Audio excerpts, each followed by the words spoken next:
देवरानी और जेठानी। सुमन और सुरीली यह दोनों देवरानी जेठानी थी। जेठानी सुमन नौकरी भी करती और देवरानी सुरीली घर संभालती। उनका परिवार बहुत बड़ा था। सास ससुर और उन दोनों के बच्चे कुल मिलाकर 10 लोग घर में रहते हैं। और अब बहुत साल बाद उनकी बुआ सास अपने भाई के घर रहने आई थी। सुबह उठने के बाद बुआ ने देखा कि सुनैना फटाफट अपने काम कर रही थी। सुरीली ने नाश्ता बनाया और वह नाश्ता सुमन ने सबको परोसा। उसके बाद सुमन ने अपना टिफ़िन पैक किया और वह काम पर निकल गई। सुरीली ने वापस दोपहर का खाना तैयार किया और थोड़ा वक्त अपनी सास और बुआ सास के साथ बैठी रही। बुआ सास से रहा नहीं गया। उन्होंने सुरीली को पूछा, छोटी बहू, तुम्हारी जेठानी तुझ पर बहुत हुक्म चलाती है। सुबह से देख रही हूँ रसोई घर में अकेले ही काम करती हो और वह महारानी दिखावा करने के लिए नाश्ता परोस रही थी, जैसे कि उसी ने ही नाश्ता बनाया हो। यह सुनने के बाद सुरीली ने बुआ सास के तरफ देखा और बोली, बुआ सास जी, ऐसा कुछ नहीं है। सुमन दीदी बहुत अच्छी हैं। बुआ सास बोली, तुम बहुत भोली हो सुरीली, मुझे सब समझ में आता है। मेरे बाल धूप में सफ़ेद नहीं हुए हैं। सुरीली से अब नहीं रहा गया। वह बोली, ऐसा नहीं है बुआ जी, आपको सुमन दीदी ने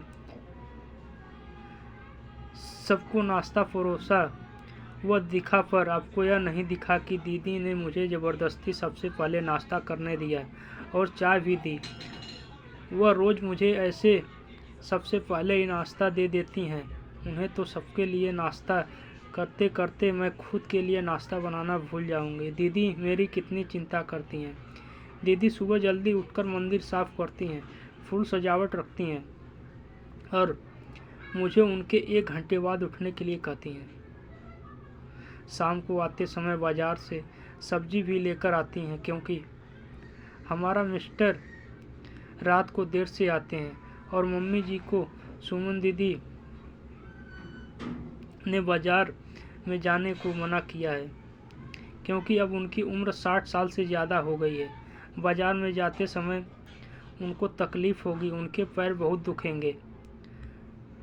कभी उनको बाहर घूमने का मन हुआ तो सुमन दीदी छुट्टी लेकर उनको घुमाने ले जाती हैं।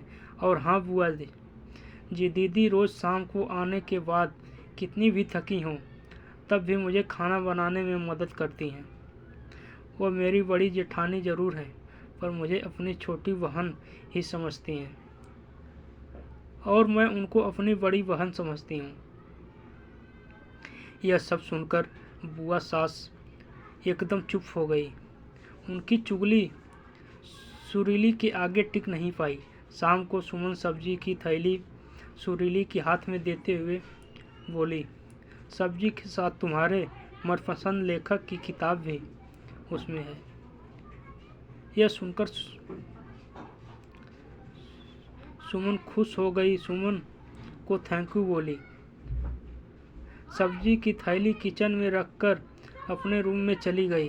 उतने में बुआ ने सुमन को आवाज़ दी, बड़ी बहू जरा आना। वो बोली, सुमन तू इतनी मेहनत करके पैसे कमाती हो और ऐसे फालतू में किताब खरीद के मुफ्त का खर्चा करती हो, वह भी अपनी छोटी देवरानी के लिए। वह ऐसे भी घर में बैठकर करती क्या है? तुम दिन भर मेहनत करती हो और वह घर में आराम करती है। इस पर सुमन हंसकर बोली, क्या बुआ जी, आराम? और सुरीली, उसे तो कहने पर भी वह आराम करती नहीं। सुबह उठकर बेचारी काम करती रहती है।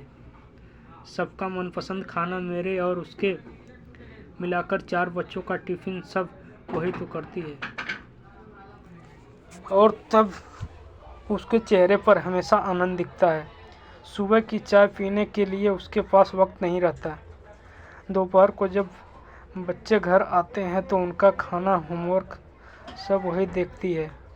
इसलिए मुझे बच्चों का टेंशन नहीं है और इसलिए ही मैं ऑफिस में मन लगाकर काम कर पाती हूँ।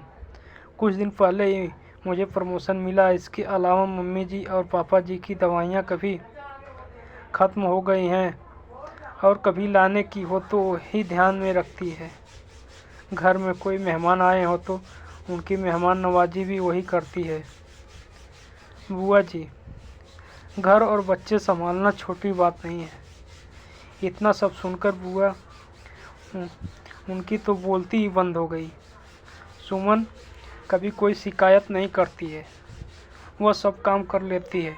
वह सिर्फ पढ़ना पसंद करती है। फिर मैं मेरी छोटी बहन के लिए इतना नहीं कर सकती?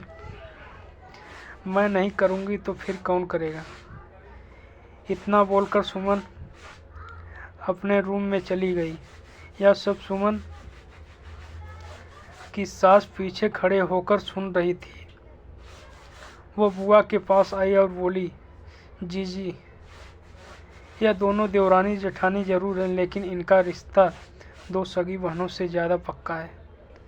मेरे घर की मजबूत दीवारें हैं। यह दोनों पहले मैं भी एक बुरी सास थी, हमेशा उन दोनों में झगड़ा लगाने का प्रयास करती थी, पर यह दोनों के प्यार के आगे मैं भी हार गई। वैसे भी झगड़ा लगाकर नुकसान तो हमारे ही घर का होगा ना। पर यह बात बुआ को समझ में नहीं आई। रुदन करते हुए कमरे से बाहर चली गई, क्योंकि उन दोनों में झगड़ा लगाने के लिए ही वह आई थी। पर सुमन और सुरीली, इनके जैसी दो समझदार देवरानी जेठानी के बीच झगड़ा करवाना बहुत मुश्किल था। तो दोस्तों, सुमन और सुरीली, इनकी जैसी समझदार देवरानी जेठानी जिस घर में होंगे, उस घर का कोई बुरा नहीं कर सकता। जिस घर में ऐसी बहुएं होंगी, वह घर स्वर्ग बन जाएगा। दोस्तों, देवरानी जेठानी की सुंदर पारिवारिक कहानी आपको कैसी लगी, ज़रूर बताइए।